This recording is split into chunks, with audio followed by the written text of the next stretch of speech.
Hello students, in the previous video we learned about what is meant by axial stress and the types of axial stresses. There are two types of axial stresses. One is axial tensile stress, and second one is a axial compressive stress. Now in this video I am going to discuss about what is meant by axial strain. What is axial strain? Or first, what is the concept of strain? Concept of strain. What is the concept of strain? Now friends, let us consider bar, one prismatic bar, and if this is a pull type load, that is P, pull type load, and this is the axis of member. Now when a load is applied on a body, its shape changes. This is simple fundamental. When a load is applied on a body, its shape changes, and that change in a dimension to the original dimension is called as strain. So if this is L is a original length of this body. L is a original length of this body.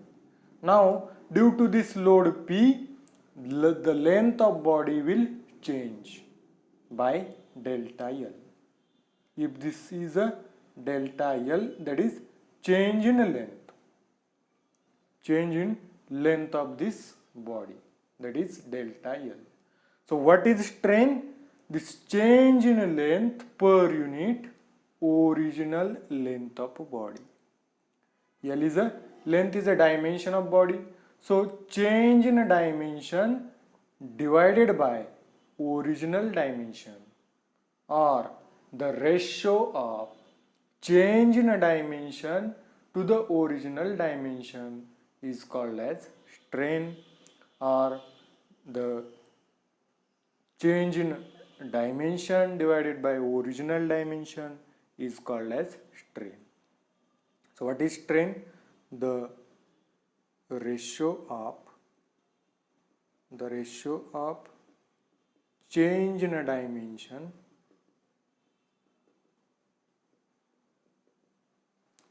to the original dimension.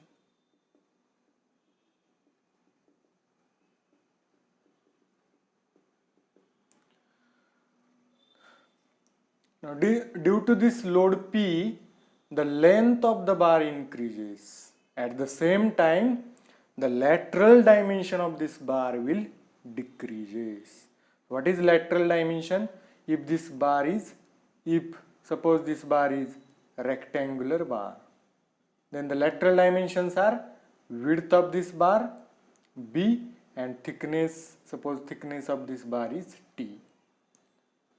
So this L is a longitudinal dimension, and at the same time, if L increases due to this pull type load, at the same time the lateral dimension, that is B and T, will decreases. If the lateral dimension is diameter, then diameter of the bar decreases. So if the longitudinal dimension increases, lateral dimensions decreases. This is the simple fundamental. You can see the length of this bar increases, then the width and thickness of bar will decrease automatically. So therefore lateral strain is there. One strain is lateral strain is there, and this strain is called as longitudinal or axial strain, because this is along the axis of member. So that strain is called as axial strain or longitudinal strain, and the strain perpendicular to this axial or longitudinal strain is called as lateral strain. So in this topic, let us see only longitudinal strain. So what is longitudinal strain? What is strain first? The ratio of change in a dimension to the original dimension. So strain is equal to change in a dimension, divided by original dimension. Change in dimension divided by original dimension. Now strain is denoted by a letter small e or epsilon. Epsilon is a Greek letter. This is epsilon or small e. So that is equal to change in a dimension, that is delta L, divided by original dimension, that is capital L. So I will take E for further calculations. So E is equal to delta L divided by L.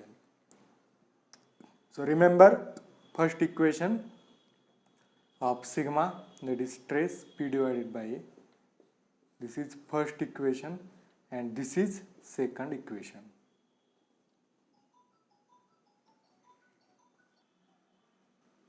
Now what is the unit of strain? That is SI unit of strain. So from this equation you can see the unit of this delta L is mm, millimeter. The unit of length is also millimeter. So millimeter get cancelled, or you can write mm per mm. So this is the strain is the ratio of similar quantities, similar physical quantity. Therefore strain is a unitless quantity. Strain is a unitless quantity. Strain is unitless, or you can write mm per mm. So mm get cancelled and strain is unitless quantity. Now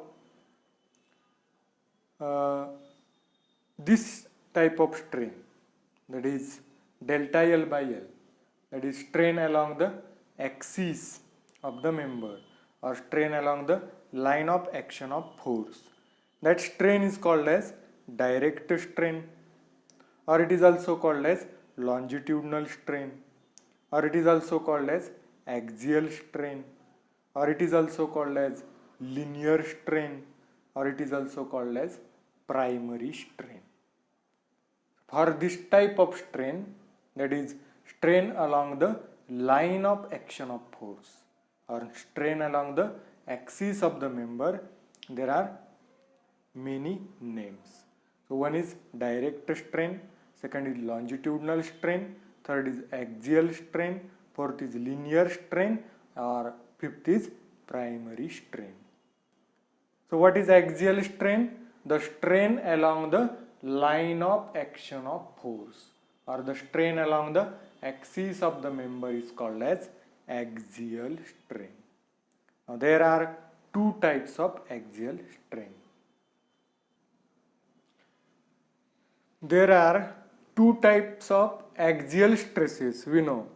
One is tensile stress, axial tensile stress, and second one is axial compressive stress. Similarly, there are two types of axial strains. One is a tensile strain or axial tensile strain, and second one is a compressive strain or axial compressive strain.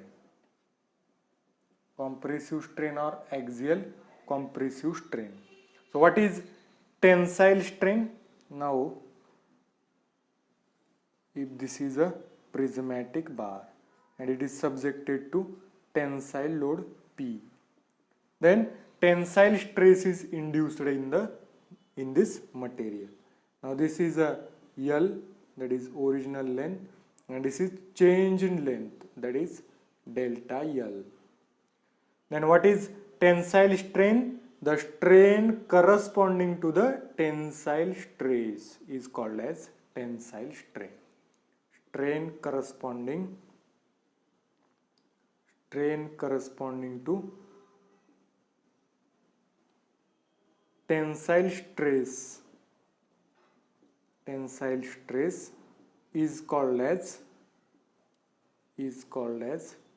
tensile strain, is called as tensile strain. Now we know due to tensile load the length of the bar increases.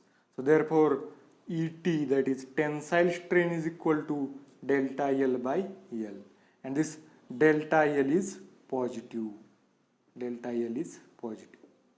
That is delta L increases due to this pool type load or tensile load. Now in compressive strain, this is the prismatic bar and this is push type load P. Due to this push type load P, the length of the bar will decreases. If this is original length, this is delta L, that is decrease in length. So what is compressive strain? The strain corresponding to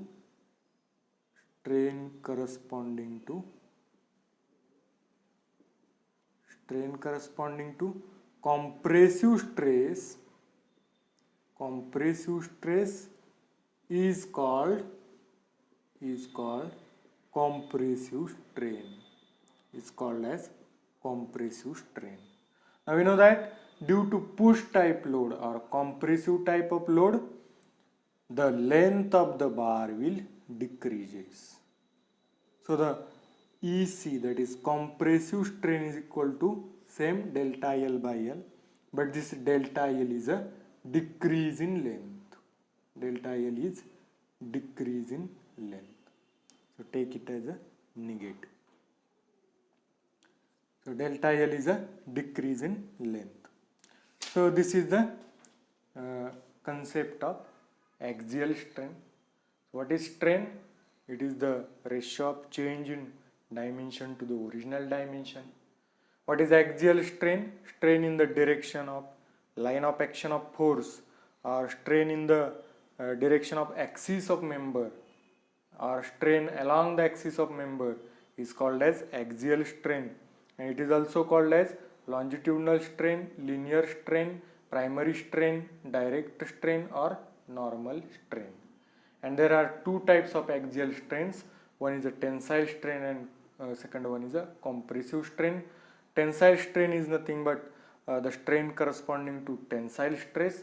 Compressive strain is strain corresponding to the compressive stress, and tensile strain, due to tensile strain or due to tensile load, the length of bar increases, and due to compressive load, length of bar will decreases. So thank you very much.